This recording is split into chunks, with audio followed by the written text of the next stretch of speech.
compartiendo el tema la administración. Siempre cuando esta palabra es expresada, administración, siempre pensamos es en registrar, ¿no?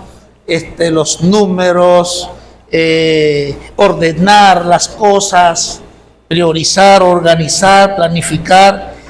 Es lo primero que pensamos.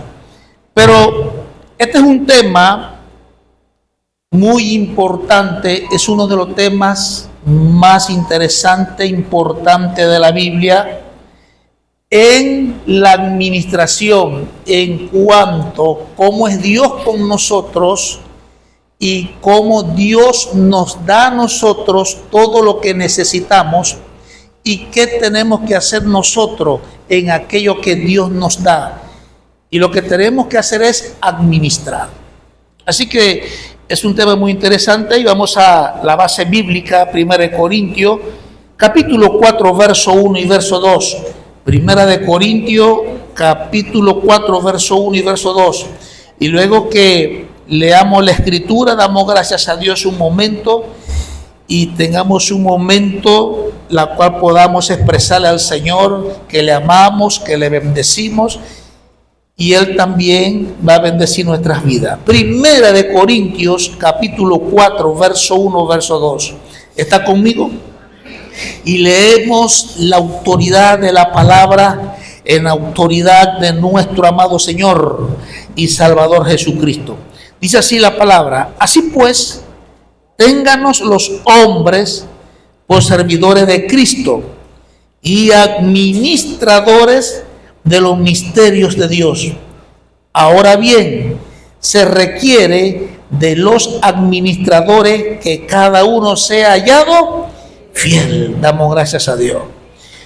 Padre, en el nombre de Jesús, nombre en la cual es sobre todo nombre, nosotros hemos apartado, hemos consagrado este momento, este tiempo, para estar delante de ti, para proclamar, Señor, que eres nuestro Dios fiel y que eres nuestro Dios creador, nuestro Dios hacedor, que eres nuestro Dios que habla verdad para siempre, que eres nuestro Dios de abundancia, de gracia y de misericordia, Señor, que eres el Dios justo y que eres el Dios bueno y que eres el Dios que nos ama entrañablemente.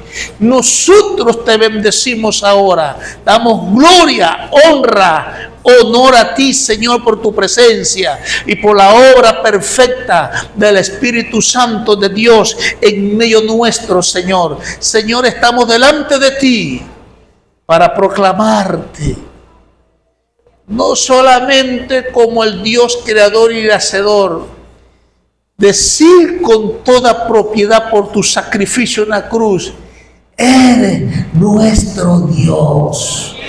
Y te damos la alabanza y te exaltamos, Señor. Agradecido estamos, Señor, de tu sacrificio, de la obra que llevaste a cabo en la cruz para nuestra redención, salvación, para nuestra transformación y cambio de nuestras vidas. Pedimos ahora que la palabra también hoy sea ese instrumento, Señor, sea esa palabra como ella la presenta, útil, viva y eficaz. Esa palabra, Señor, que redarguye, que enseña, reprende y exhorta los corazones. Esa palabra que pueda crear en nosotros lo que nosotros necesitamos para ser administradores de todo lo que nos has dado, en el nombre poderoso de Jesús. Bendícenos ahora sobrenaturalmente para la gloria de tu nombre. Gracias te damos en Cristo Jesús. Amén. Un aplauso, Él se lo merece.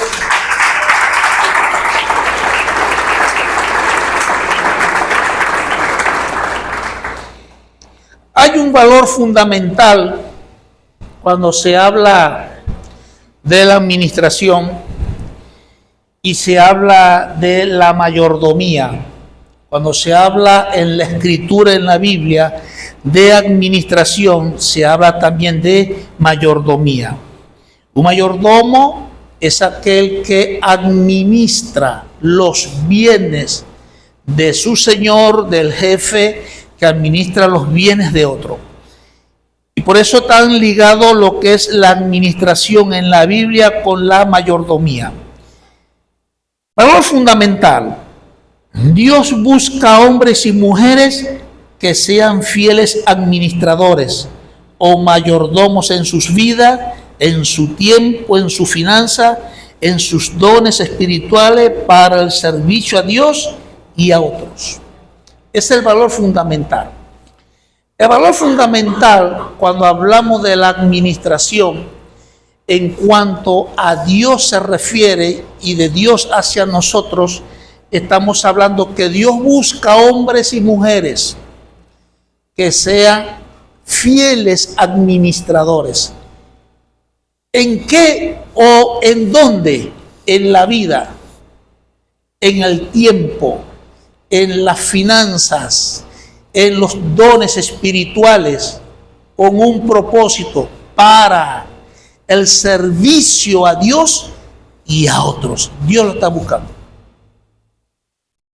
Por eso es importante la figura del administrador. Dios busca hombres en estas cosas. Cuando hablamos de la vida, alguien en la vida puede plantearse: ¿para qué vivo? ¿Por qué existo? ¿Qué tengo que hacer? Quien nos da luz de estas preguntas en las mentes de personas es la palabra de Dios, es la que nos da luz.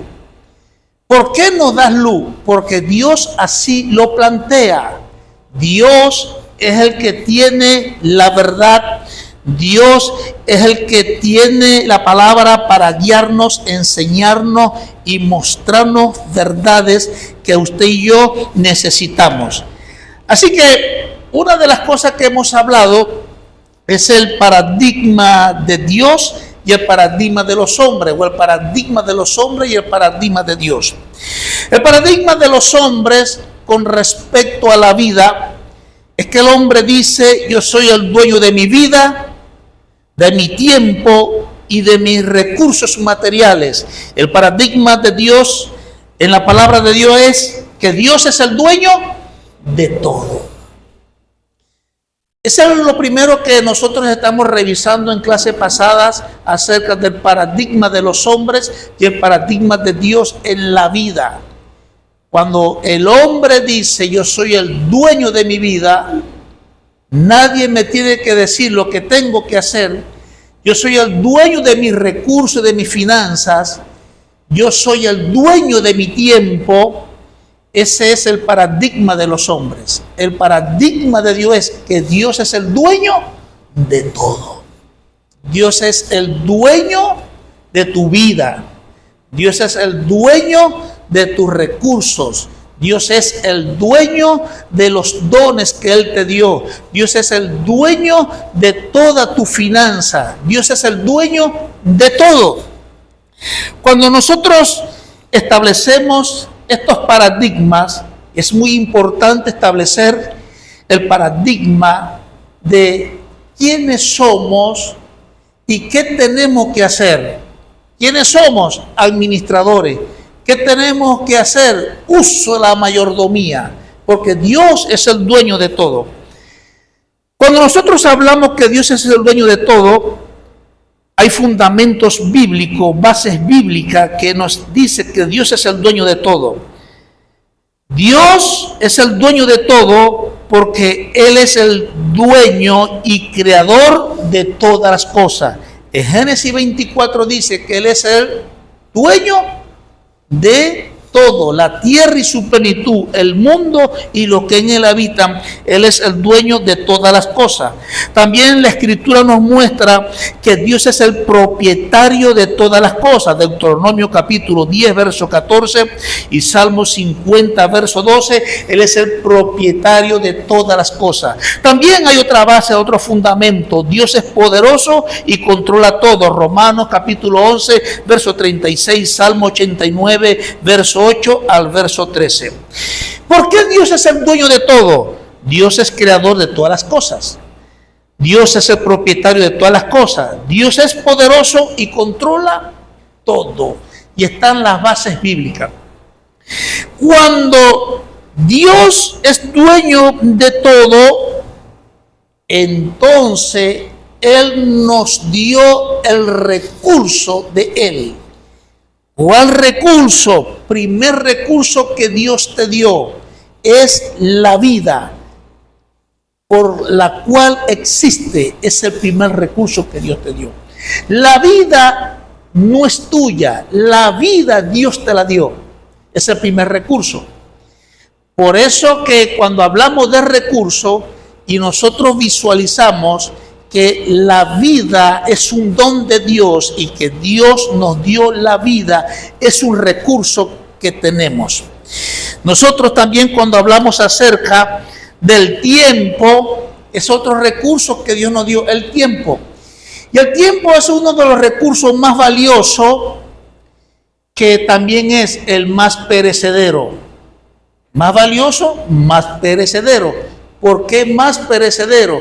Porque el tiempo transcurre y cuando pasa el tiempo, ya ese tiempo no vuelve.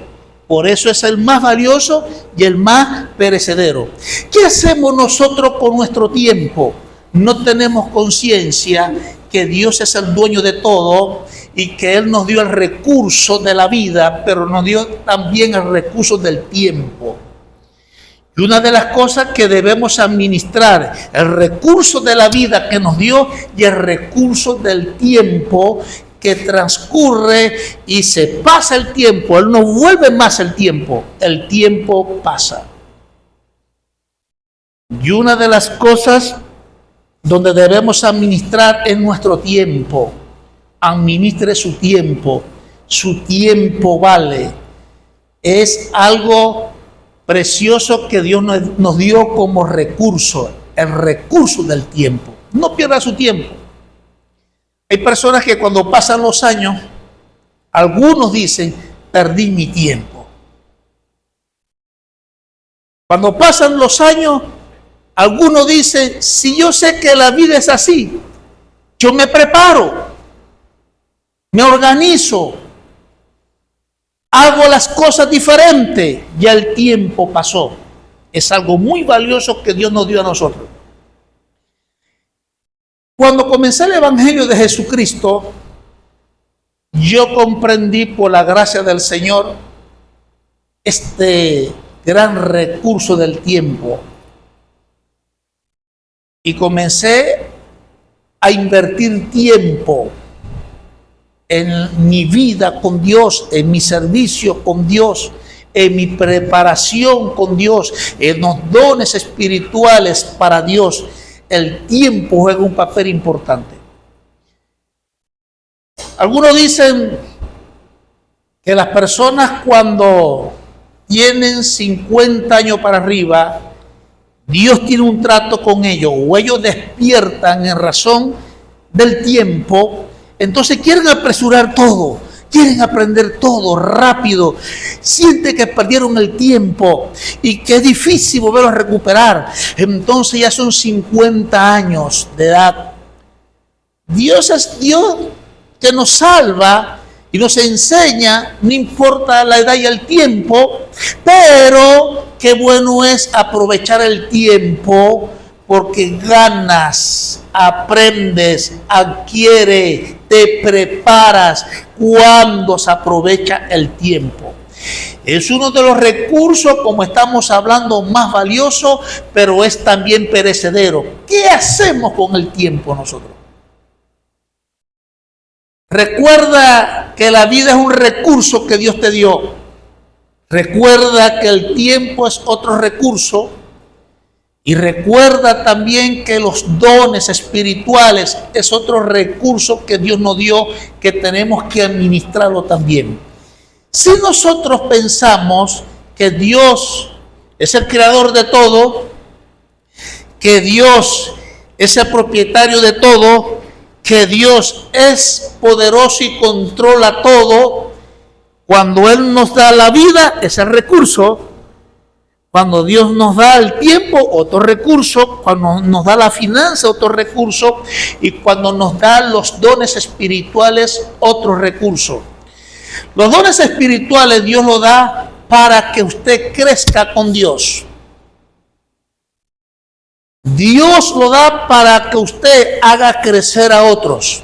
Dios también lo da para que usted haga crecer la iglesia. Y da los dones espirituales. ¿Por qué?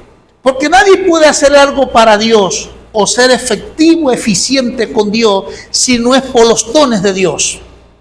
Para eso Dios nos da los dones para capacitarnos, habilitarnos para hacer aquello que Dios demanda en nuestras vidas.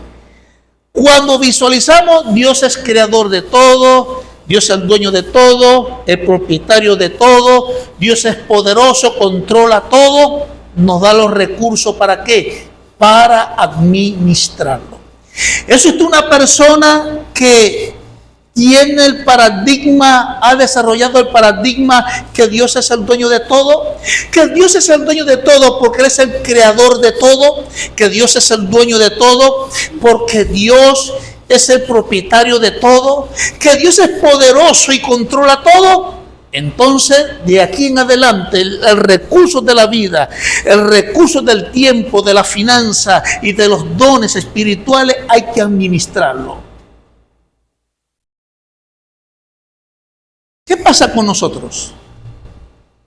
Muchos de nosotros somos más oyentes de las cosas de Dios que administradores. Porque usted viene a un culto porque necesita una palabra, porque desea que Dios le hable, porque desarrolló el hábito de hacerlo, pero la administración va más allá de estar en un culto. La administración de lo que Dios nos ha dado, de los recursos que nos ha dado, es más allá de aquello que nosotros podamos decir, ya cumplí con Dios. No se trata de eso. Se trata que la vida es un recurso, que la finanza es un recurso, que el tiempo es otro recurso, que los dones espirituales es otro recurso, que hay que administrarlo. ¿Usted administra el recurso que Dios le ha dado? Amén. Siempre cuando se trata de tareas ligadas a administrar la vida, el tiempo, la finanza, los dones espirituales, no digo que no.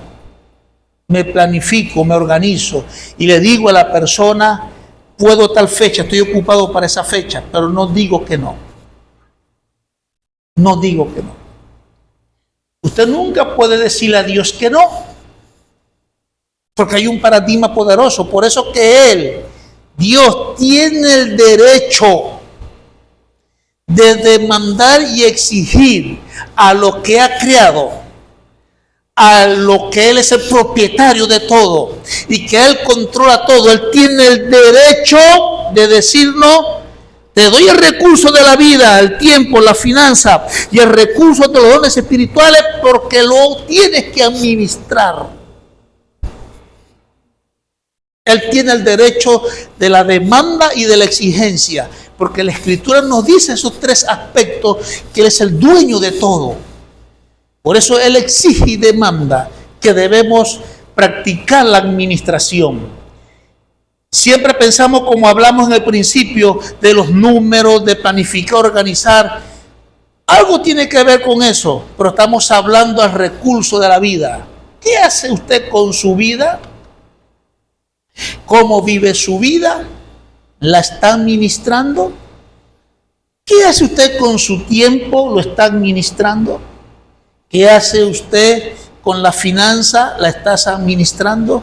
¿Qué hace usted con dones espirituales? ¿Lo está administrando? Son cosas muy interesantes en la vida. Dios nos dio la vida, el tiempo, la finanza y los dones espirituales para que la administremos como mayordomos fieles. como mayordomos fieles.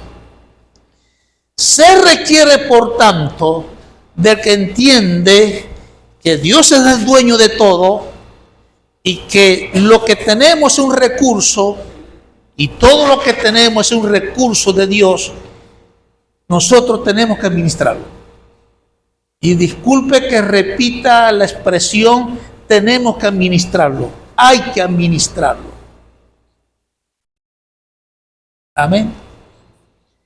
Usted podrá ver en la calle gente que habla de Dios, pero bregan en la vida para ser fiel a Dios. ¿Por qué? La administración está por delante. Usted va a ver gente que dice, yo creo en Dios, yo amo a Dios, pero su manera de vivir es diferente a la que Dios demanda. ¿Por qué? Porque no se administra bien lo que Dios ha dado.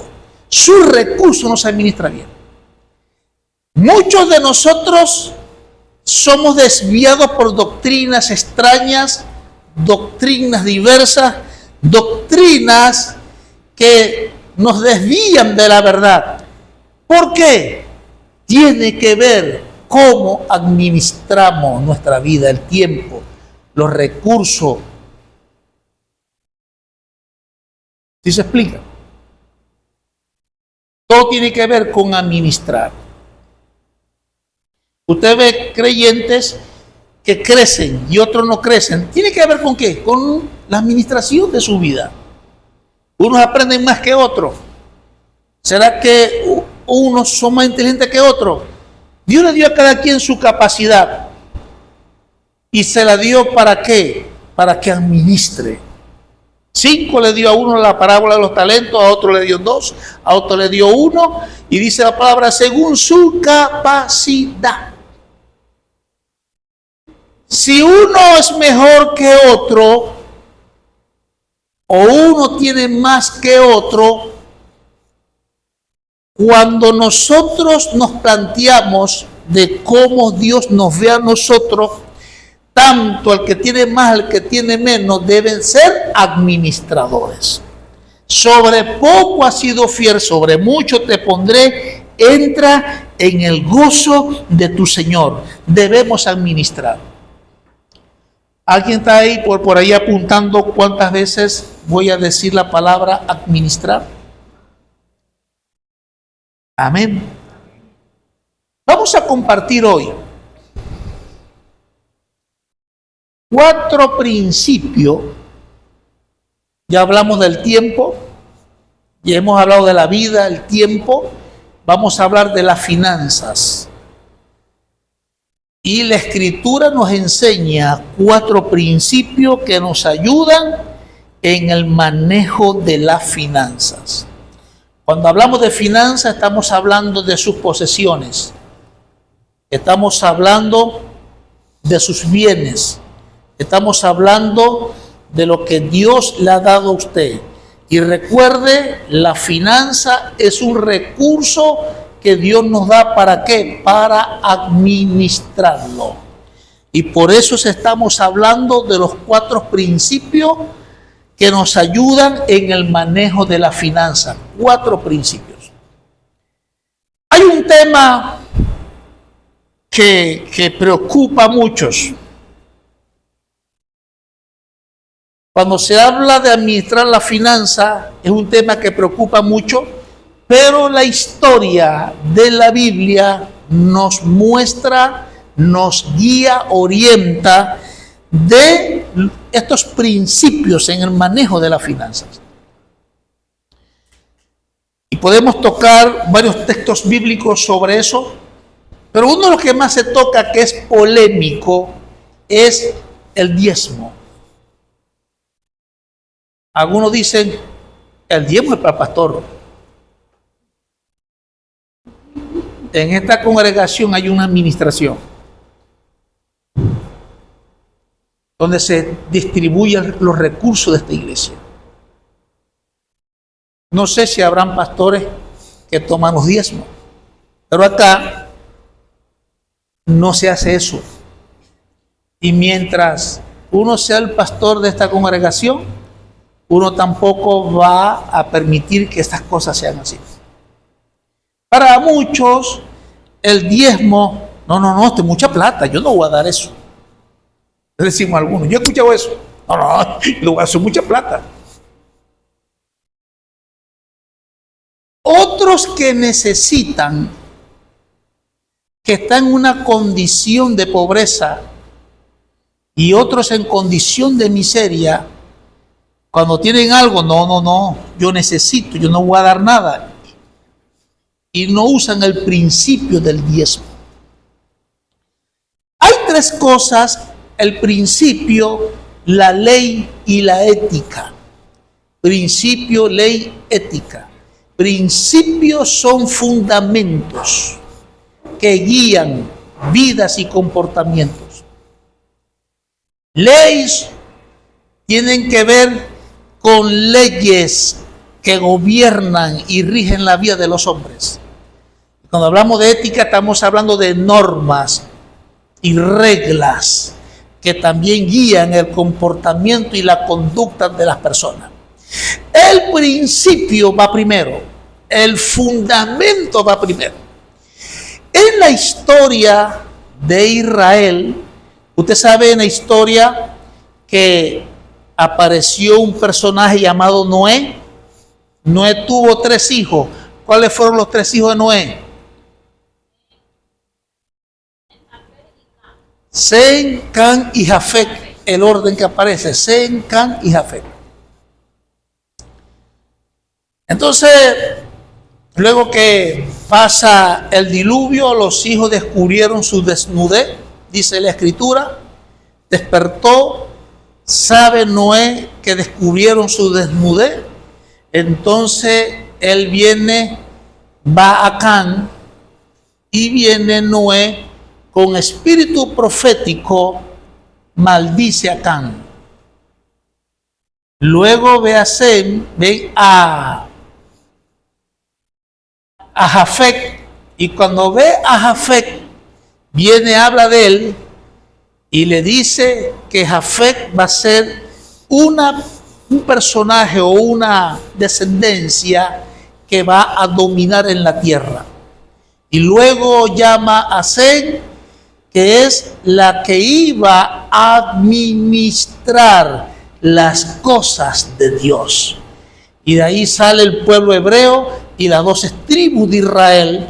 Hasta hoy en día, Israel es el pueblo de Dios. Nosotros somos pueblo también injertado y tenemos algo que nos aventaja, que somos nacidos de Dios, no por voluntad de varón ni de sangre, sino somos nacidos de Dios por el sacrificio de Jesucristo. Así que Noé, con estos 3 hijos, Sem, Cam y Jafet, Cam se fue a vivir en la parte del continente africano. Y el continente africano es un continente complicado, pero también Dios en su gracia ha levantado ministerios poderosos en África. Pero es uno de los continentes más golpeados en la miseria y en la pobreza. Luego Jafet se entendió por Europa y son hermanos, por eso que todos somos hermanos. Y luego Sem, el pueblo hebreo, las tribus de Israel, ahí están en la nación de Israel. Y es interesante la historia porque en un momento dado de la historia, el pueblo hebreo fue esclavizado 430 años aproximadamente. Fueron servidores, fueron esclavos, vivieron en una condición de miseria, de pobreza. Ellos fueron maltratados, fueron heridos, hasta que se acordaron que hay un Dios que es dueño de todo, un Dios que es creador de todo, un Dios que es propietario de todo, un Dios que controla todo, y fueron a Él y clamaron a Dios. Y cuando ellos, por el Espíritu de Dios, viene el tiempo de ellos para volverse a su Dios poderoso, que también es nuestro Dios poderoso, nuestro gran Dios, ellos se vuelven a Dios y levanta a Moisés. Por cierto, estamos viendo la serie de Moisés, es buenísima.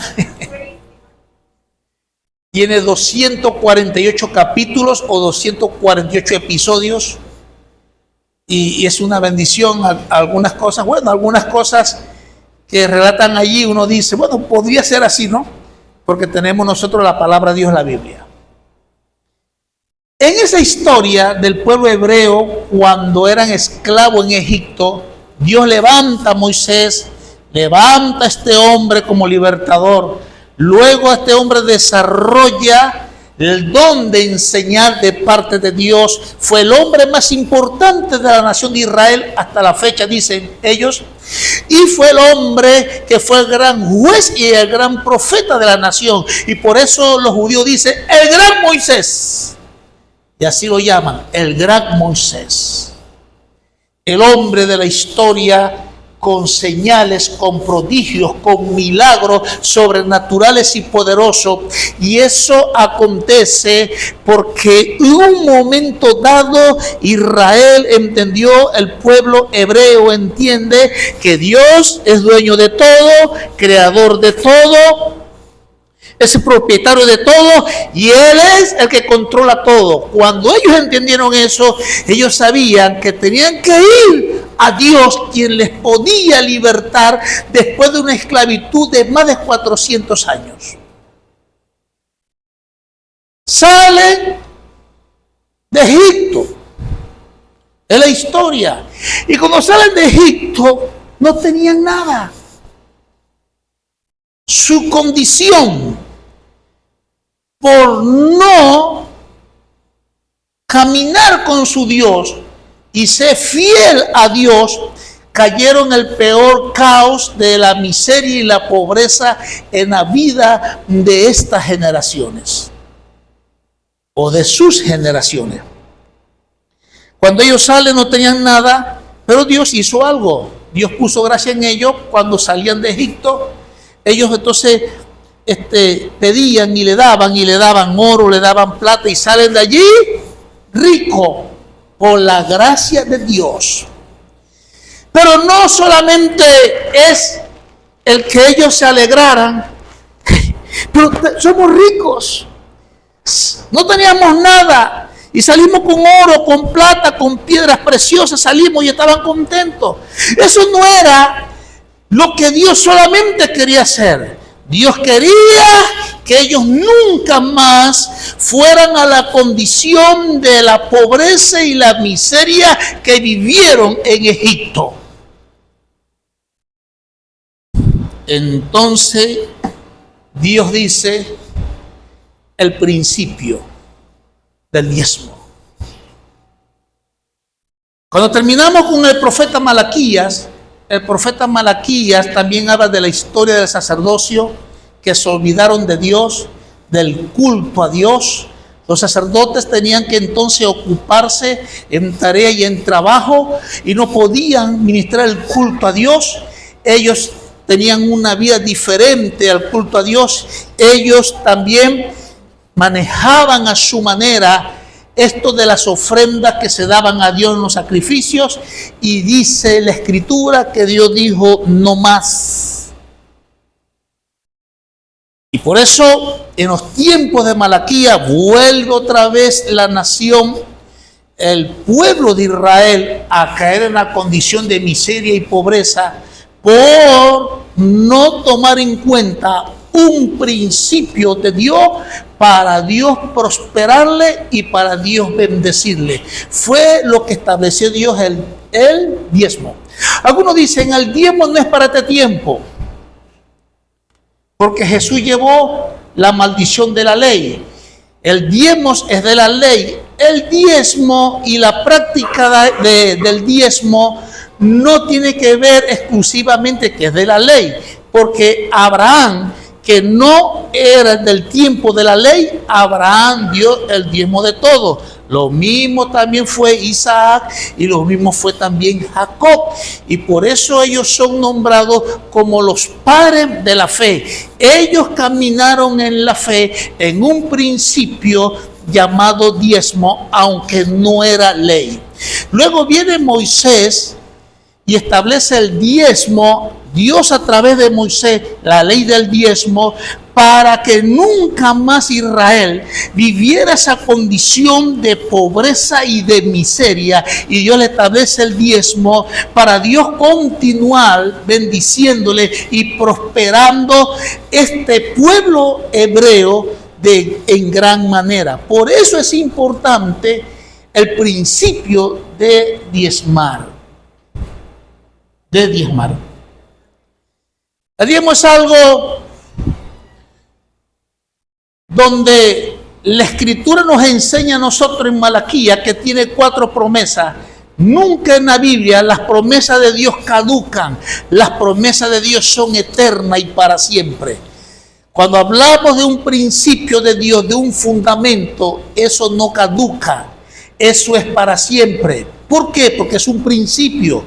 Y cuando hablamos de principio, que el principio contiene con ella promesas de Dios, eso no caduca.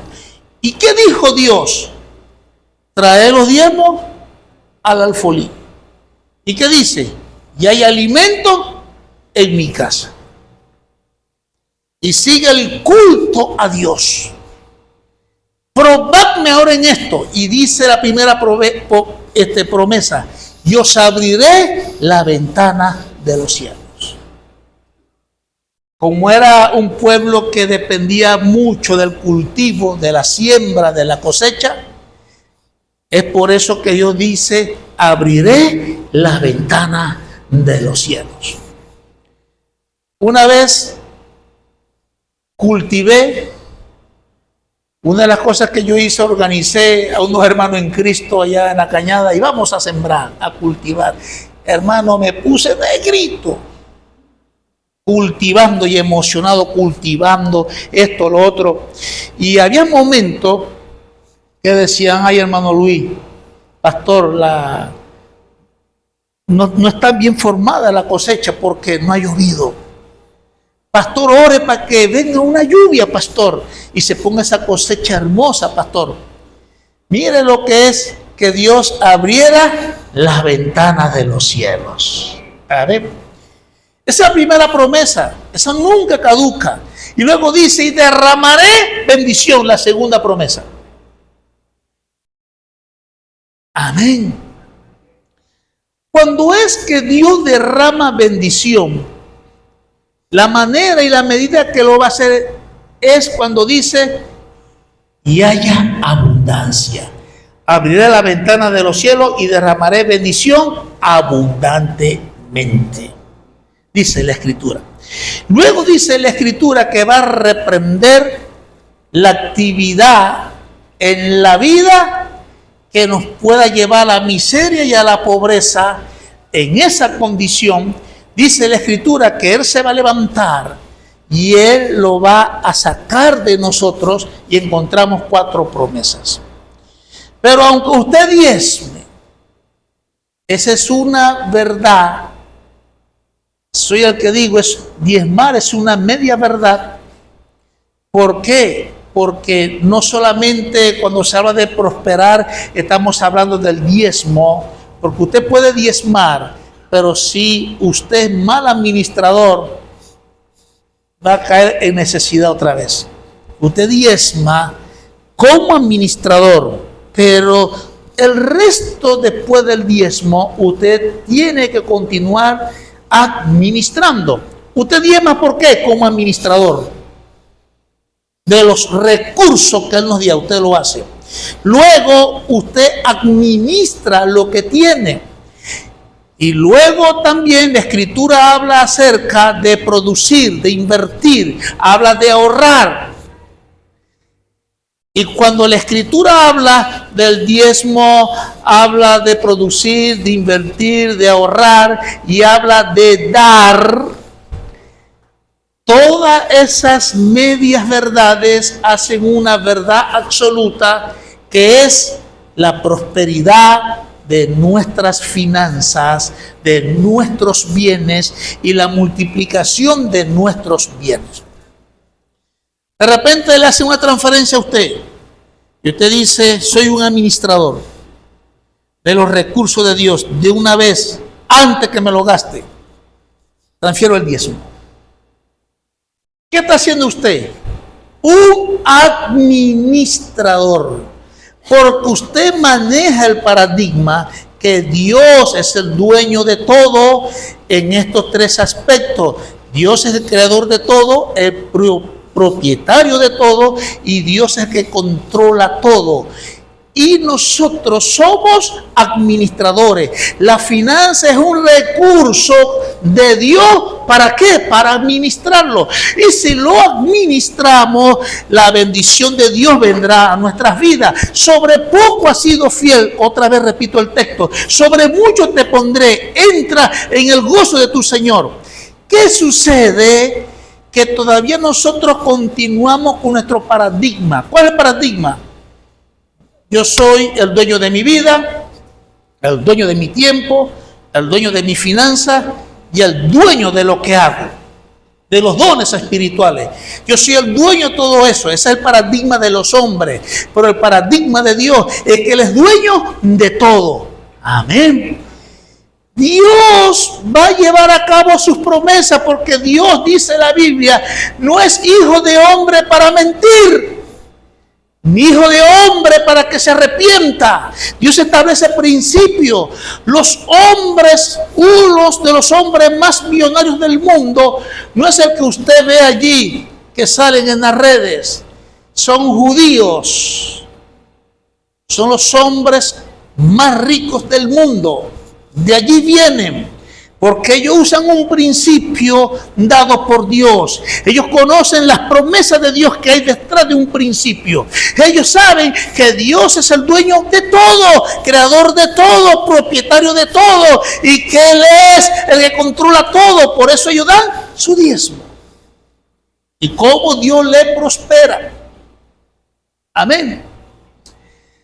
El diezmo, Dios le establece el principio del diezmo, porque Dios desea que nosotros, así como en el tiempo de Israel, cuando salen de Egipto, Dios desea para nosotros que no estemos en la miseria y en la pobreza.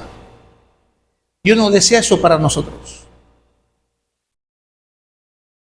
Por eso establece el diezmo como un principio que guía la finanza y el recurso de tu vida a un buen fin. El buen fin es que vas a prosperar. Por eso, entre lo que Dios le dijo a Josué: no se apartará de tu boca este libro de la ley, en él meditarás de día y de noche, para que hagas y guardes conforme en él está escrito. Entonces hará prosperar tu camino y todo te saldrá bien. De repente alguien puede decir: pastor, pero es que en el Nuevo Testamento no habla del diezmo. ¿Sí habla del diezmo en el Nuevo Testamento? La Biblia enseña del diezmo algo interesante. Jesús mismo, nuestro Señor, Él le dice a unos religiosos: diezmai la menta, el eneldo y el comino. Y después Él habla de la misericordia, la justicia y la fe. Y cuando Él hace esos dos planteamientos, Él dice: no dejando de hacer esto. ¿Cuál es esto? El diezmo.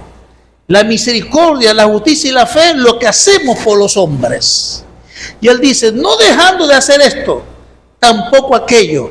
En el tiempo de la encarnación del Señor Jesucristo, Él dice que primero está la responsabilidad y después el deber. Él enseña: no dejando de hacer esto, tampoco aquello. La iglesia naciente del Nuevo Testamento es una iglesia que no diezmaba. ¿Por qué no diezmaba? ¿Alguien me lo puede decir? ¿Por qué no diezmaba?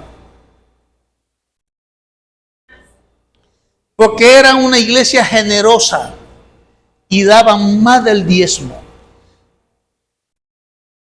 Si alguien, le digo yo a los que son antidiezmistas, yo le digo, bueno, si tú vas a ser como Dios manda, sé generoso.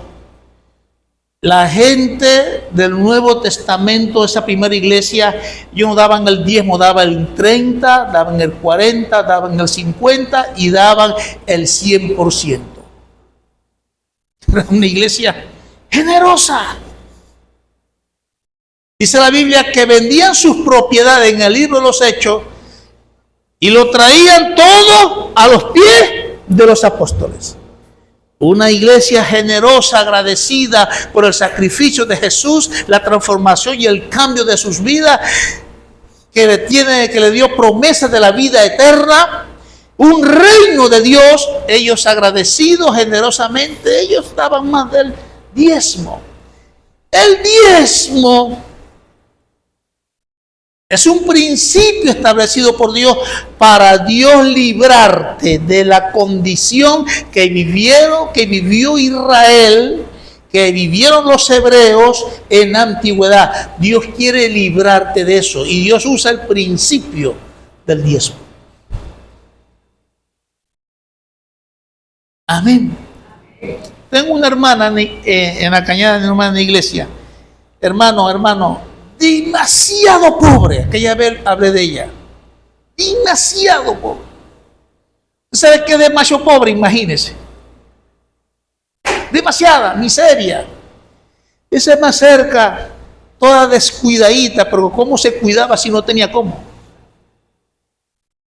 Los niños muy delgados, mal vestidos. Y cuando ella entiende esto, porque Dios se lo revela a su corazón: pastor, yo puedo darle el diezmo un bolívar.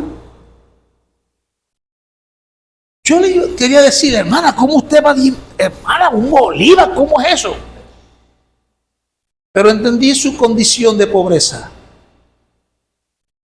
Y me dice, ¿yo puedo dar un bolívar en el sobre? Claro que sí, le dije. Y ella daba su bolívar en el sobre, que no era nada.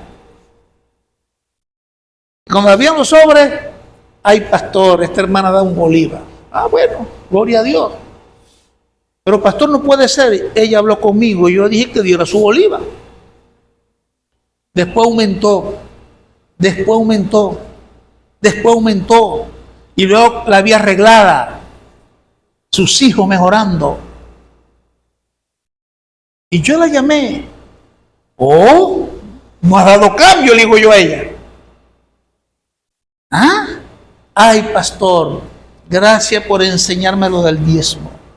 Lo tomé para mí.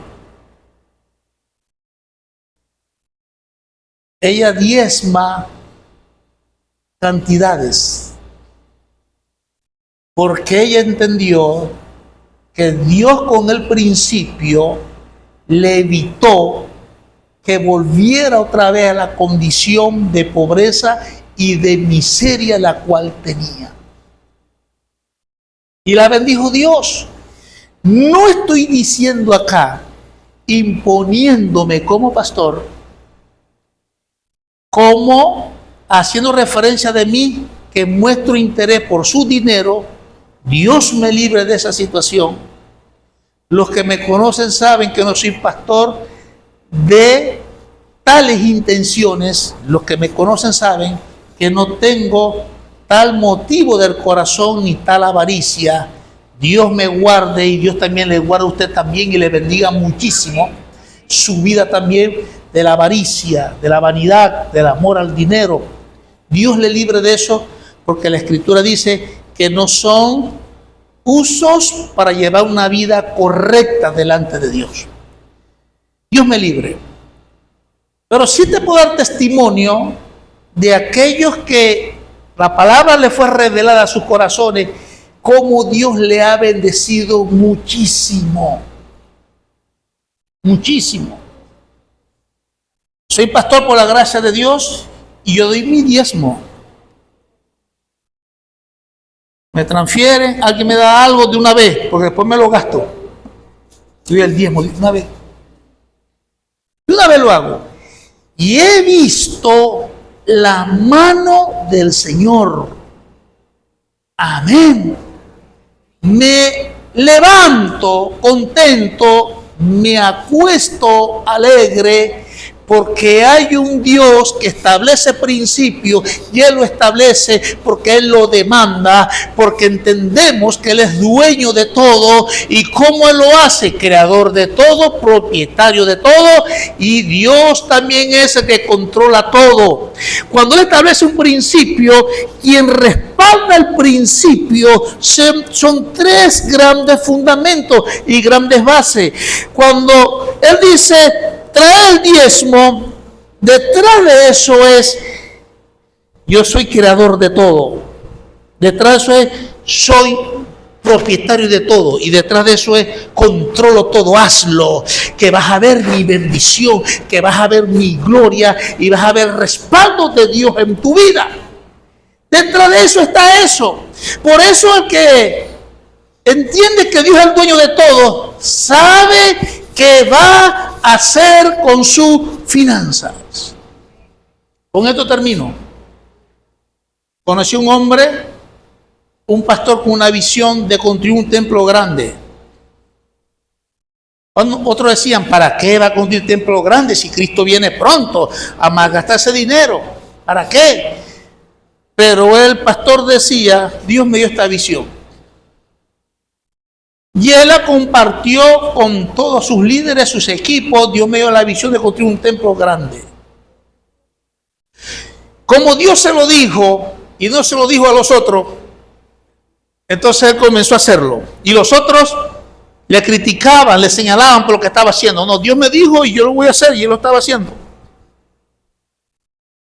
Y había un hombre que tenía una empresa de construcción y estaba quebrado.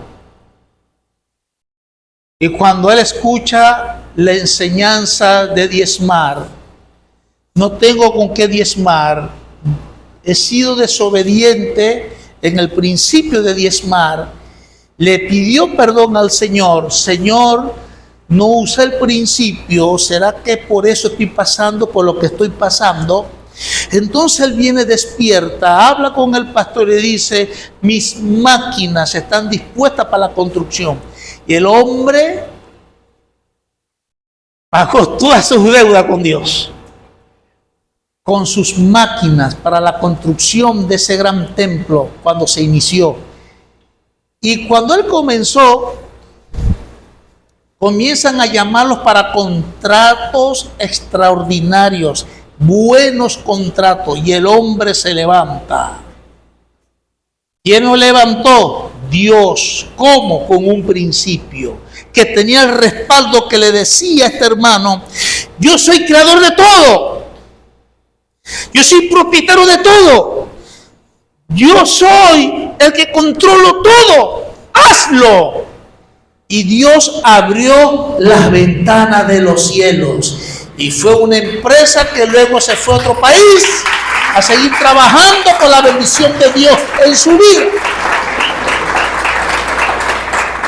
No me gusta hablar del diezmo. Mi esposa lo sabe, yo no hablo de eso. Porque cuando uno habla del diezmo, uno es mal interpretado como un pastor avaricioso que muestra interés por lo material, por el dinero. Uno es mal interpretado como un pastor perigüeño, que es para él, no es para mí. Dios le dio la palabra ¿a quién? Al pueblo de Dios, para Dios estar con ellos. Cuando hablamos de ellos, hablamos del pueblo hebreo y luego el pueblo de Israel, para Dios estar con ellos y Dios librarle de la miseria y la pobreza que tanto golpea familia, que tanto golpea vida, que tanto destruye vida, que tanto desanima vida. Dios establece un principio para que cuando caminemos de ese principio, tenemos el respaldo del cielo para Dios hacer grandes cosas, para Dios Dios traer lo que necesitamos y Dios abrir puertas que usted necesita. Tenemos un Dios poderoso donde establece el principio. Amén.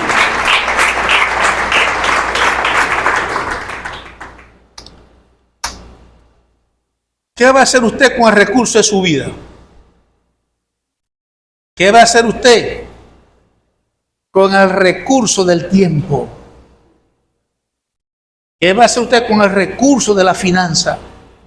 ¿Qué va a hacer usted con el recurso de los dones espirituales?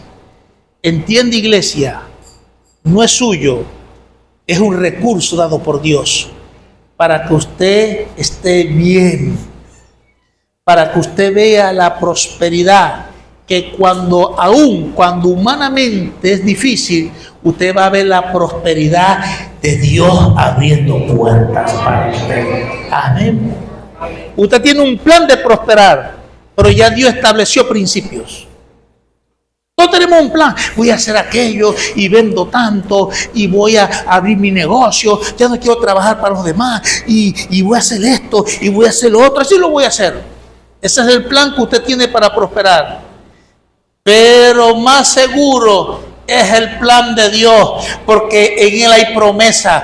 Quizá usted tiene un plan para prosperar, pero eso no quiere decir que todo le va a salir exitosamente. ¿Por qué? Porque el único que da promesa para el éxito, para prosperar en la finanza, es el principio de Dios. Es Dios quien tiene el poder para en el futuro bendecirte o en tu presente bendecirte. ¿Por qué? Porque Él es el Dios creador de todo, propietario de todo y el Dios controlador de todo. Dios, y de Él es todo. Por eso dice la palabra: la tierra y su plenitud suyas son. Amén.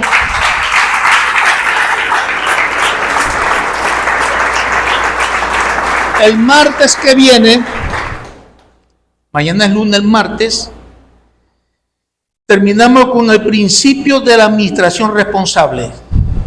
El principio de dar generosamente. Y terminamos.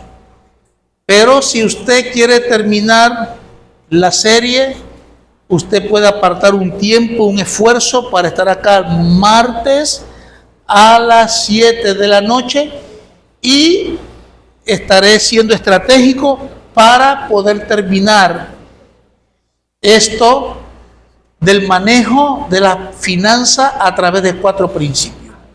¿Qué le parece si estamos de pies y damos gracias a Dios?